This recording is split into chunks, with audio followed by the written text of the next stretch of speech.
Vic Wirtz, who already has 3 hits, moves menacingly toward the plate. It's 1954, the first game of the World Series, and the score is tied 2-2 in the 8th inning with 2 men on base. New York Giants center fielder Willie Mays makes one of the greatest catches in series history.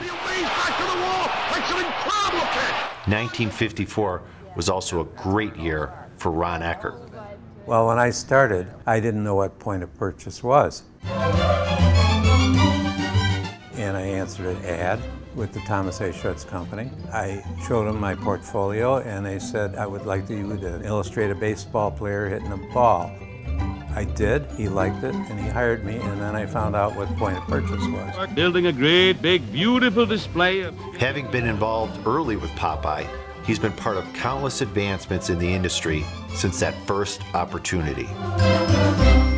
As the computer age evolved, Ron quickly embraced this new way of enhancing his creative vision. Biggest change to us was computer, because before that everything was done by hand. If you had to make a change in a drawing, we'd say it'd take 2 weeks to make all the changes. Later, when we had computers, we'd say go to lunch. When you come back, we'll have all the changes for you. Is that you? Ron's encouragement and drive seemed to make everyone around him better for it. His love and passion for what he does is contagious. You get excited about it. He makes you want it. Art is in the brain. It's not in the hand or in the sketching. The fact of using a computer is just a little different than using a pencil. When we would watch him draw, he would draw 10 different frames of the same display, but there was something unique and different about each one of them. And he would do it in minutes. Ron has a long list of memorable displays, some of which have become famous. He brought home a sculpture he was doing for Slits, and it was the Slits malt liquor girl holding a globe. Very iconic display. He actually built the whole thing at night at home, and then they made a tool from it, and they manufactured thousands of these. But there is something else that is critical to Ron's success. He has a natural ability to mentor and build honest relationships over these many years, all driven by a deep sense of character. I was fortunate. I worked with the best people, and I was able to find the best people to strengthen our department and our ability to compete. I was never alone. I had a lot of people around me, and customers as well as competitors. I had one customer that was a son of a gun. You'd take a prototype into him and he'd break it just to see if it was strong enough. He was tough. But you know what? He was the best customer we had because we worked harder and got better.